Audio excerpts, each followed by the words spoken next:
ব্রিটেনের রাজা লিয়ার, তার 3 কন্যা গনরিল, রিগান আর কর্ডেলিয়া। রাজা সিদ্ধান্ত নিলেন তিনি তার রাজ্য 3 কন্যার মাঝে ভাগ করে দিবেন। সে মোতাবেক তিনি তার 3 কন্যাকে ডেকে জিজ্ঞেস করলেন যে কে তাকে কতটা ভালোবাসে। রাজার বিবাহিত 2 কন্যা গনরিল ও রিগান তাকে নানা চাটুকার্যে সন্তুষ্ট করে রাজ্যের 2টি অংশ নিয়ে নিল।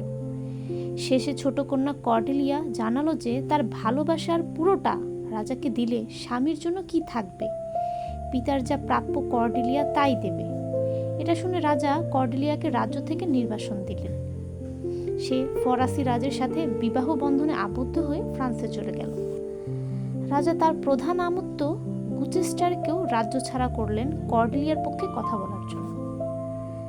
রাজা তার রাজ্য পুরো দান করে তার বড় কন্যা গনরিলের গৃহে আশ্রয় নিয়ে গনরিল রাজার স্বেচ্ছাচারিতার জন্য প্রাসাদ থেকে তাকে সরে যেতে বললে রাজা রিগানের কাছে গেলেন।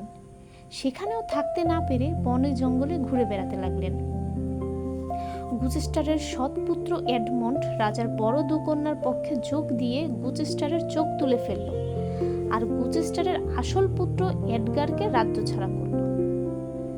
রাজা লিয়ার রাজ্যহারা হয়ে বুঝলেন কে তাকে সত্যিকারের ভালোবাসে। রাজার যখন চরম দুরবস্থা, তখন কর্ডেলিয়া তার সেনাদল নিয়ে এলো রাজাকে উদ্ধার করতে। দুর্ভাগ্যক্রমে কর্ডেলিয়া বন্দী হলো, কারাগারে প্রাণ দিতে হলো তাকে। রাজা লিয়ার সেই শোকে মারা গেলেন।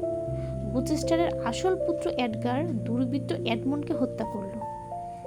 শেষে এডগার ব্রিটেনের রাজ্যভার বুঝে নিল।